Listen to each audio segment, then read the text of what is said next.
Hi everyone, this is Tevi recording from room 114. So I'm going to be doing something a little different for the United States in the 1950s.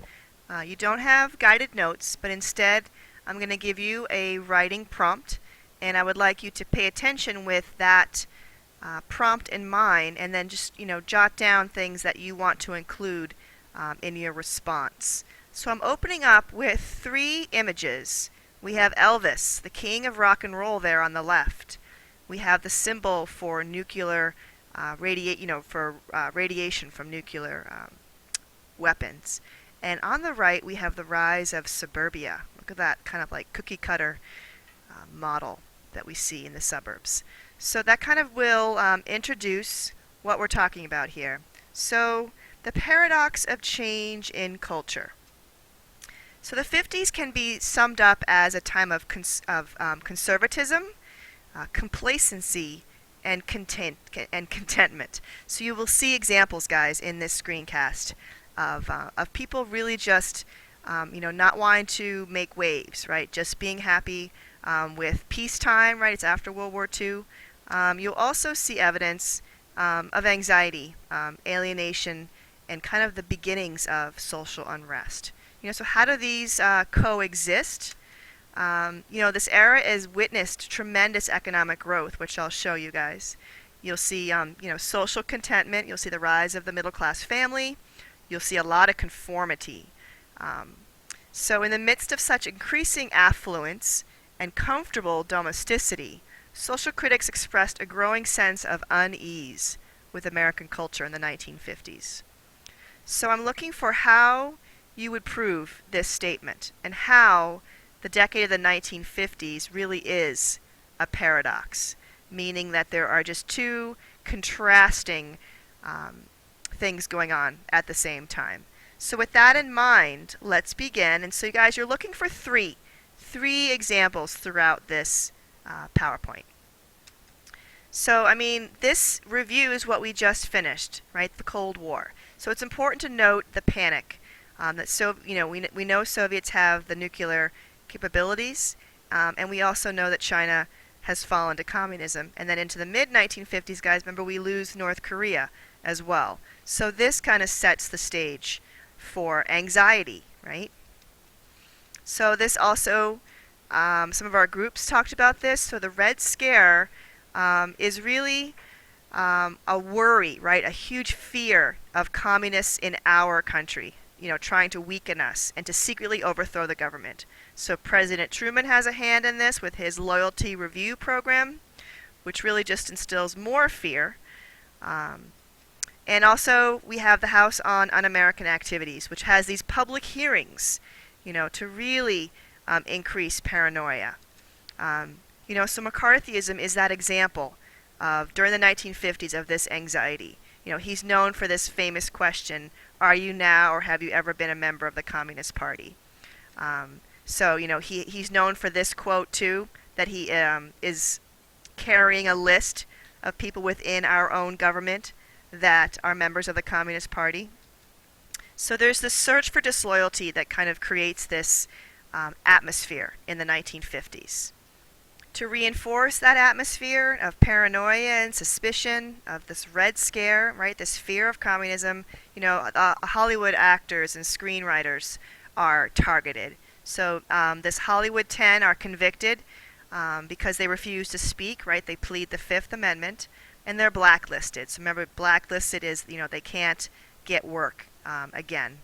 Only one of the 10 is able to produce in Hollywood after this Red Scare. So here's, another example. So spy cases, we have both Alger Hiss and the Rosenbergs. So this is just evidence, again, of the Red Scare. This is big because it's exposing the State Department, but I feel like the Rosenbergs really creates quite a panic in our country that we sentenced this New York couple to death, death by the electric chair, for selling secrets of the atomic bomb to the Soviets. So this is a big example, guys, of the Red Scare. Here's a great quote, better dead than red, right? So this just illustrates the atmosphere in the 1950s. This is kind of a song, a little slogan, "The commies are coming." So the commies, is just a derogatory way of describing the communists. And this is the way, children grew up with this type of propaganda. So this is also how children grew up during the 1950s. So this would be another great example if you wanted to use it in your response. Think about the anxiety of having children practice this duck and cover routine, to get down underneath your desk, to practice in case an atomic bomb was dropped. Here's the shelters that were created. And it's because, guys, the Soviets were successful in testing their weapons. So in 1949 and in 1953, they've developed these bombs. So this certainly does create an atmosphere of panic. There is science going on during the 1950s. So again, this could be evidence if you wanted to present that the 1950s was, modernizing, or that there was technology. You can look at how the computer is making advancements, polio. The first 7 American astronauts give a press conference at the very end of the decade to show, remember, our space race with the Soviet Union. That all ties again with, in 1957, the Russians beat us by launching Sputnik. So this, would be evidence of this competition, right, with the Soviet Union. And, towards the end of the decade, we are increasing our spending in national defense and promoting it also in our schools to increase more science. All right, so this kind of shifts gears. So remember, the 1950s is a time of paradox. And so here would be an example of the new American dream. And you're seeing here with television, with the automobile, and with middle-class families. So this is all promoted, especially with television. Suburbia is created in the 1950s. After World War II, guys, there's a GI Bill that helps returning soldiers, able to purchase affordable homes. After World War II, we are a huge consumer society. And so Bill Levitt mass-produced these homes, so named after him, Levittown, the late 1950s, in New York City. So this really starts this trend in the 1950s. So suburbia takes off. So the blueprint, certainly was cookie cutter. Yeah, that's the best way I can describe it. Every house was the same. So, if you're interested in explaining how the 1950s really created this mass culture of conformity, this would be good evidence. So everything listed here was the same in these neighborhoods. And so the culture of the car, right? Drive-ins, convertibles, car registrations go through the roof after World War II.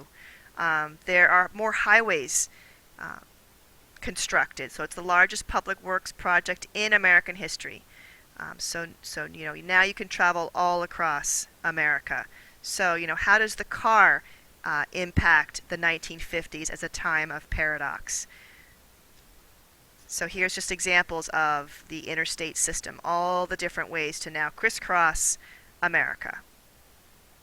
So again, you're looking for examples, guys, of paradox. So this is interesting for, a homogeneous nation emerges. We have the first McDonald's, we have Howard Johnson's, and we have drive-in movies.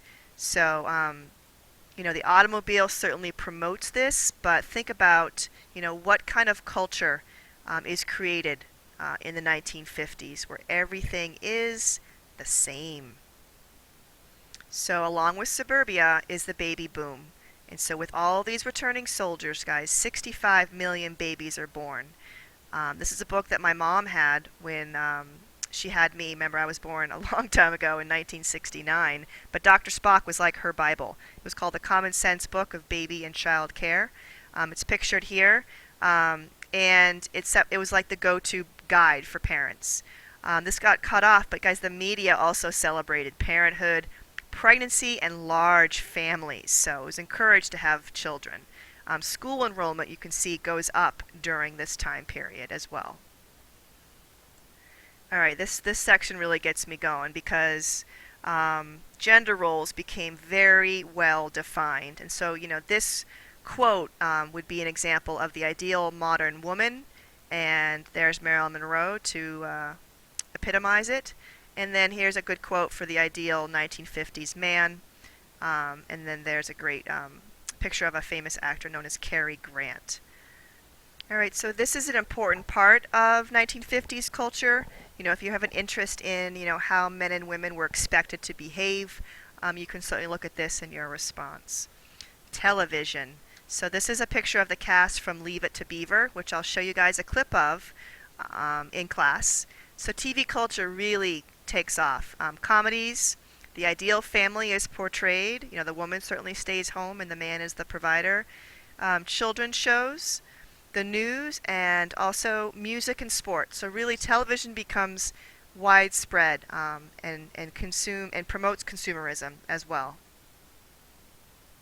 All right, I have to show you guys a clip of I Love Lucy because that takes off in the 1950s, and it's definitely one of my favorite shows when I was growing up. So we'll definitely watch some of the comedy.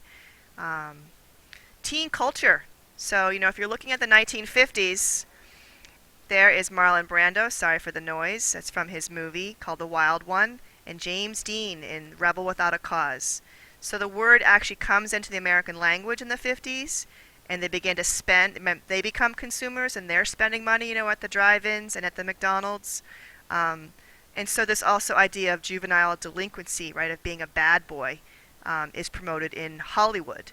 So, this perhaps could show paradox because here is what's seen in movies, yet the rules of the 50s, guys, were these: to obey authority, to control your emotions, to not make waves, and to definitely don't even think about sex, don't dress as if you're thinking about sex, you can't spend time with people of the opposite sex.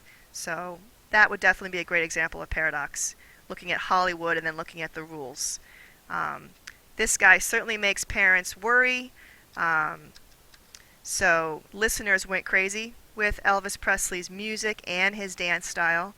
The new form of music, rock and roll, comes out of the 1950s, but it's rooted in African American rhythm and blues. There's a famous DJ, Alan Free, that starts to play the music on the radio. So this is a great example of the culture in the 1950s. All right, up here it says the beat movement, so I'll make sure you guys can read that. The beat movement, guys, was characterized by a rejection of materialism, militarism, consumerism, and conformity of the 1950s in favor of individual freedom and spontaneity. So, a famous writer from the beat movement is Jack Kerouac. Some of the people here are pictured together. So they were your kind of early activists, right? Really kind of rebelling against that, all the obedience and the conformity that you guys see in the 1950s. So here is actually a great example of paradox. Looking at, think about suburbia and the drive-ins and then the rules for teenagers and then seeing how these people just reject it all. Here's a great kind of cartoon of the beat movement. It's mostly white writers, like I mentioned, Jack Kerouac. And they really just, they're against politics because they see it as meaningless. They see pop culture as not having any value. And we're going to see this in the 1960s, guys. So a big youth cultural rebellion is brewing, and you do see it start in the 1950s. So remember, guys, I want you to think and write. Okay, I want you to explain the paradox of the 1950s. I want you to use 3 specific examples and explain those examples of how they show paradox. And remember, what is paradox? It's kind of a statement that shows contradictions, or it's absurd. Alright, so I got through all of the slides, so you guys can kind of go back and find your 3 examples. Your topic sentence is from the very beginning where I gave you guys that prompt. You can go back and check that out. But good luck with this. I will collect it instead of checking your notes, and we'll also have a good discussion while we watch some of those awesome TV shows. We'll watch some of the Elvis clips. So, hope you guys have a great rest of your day, and I'll see you in class. Bye.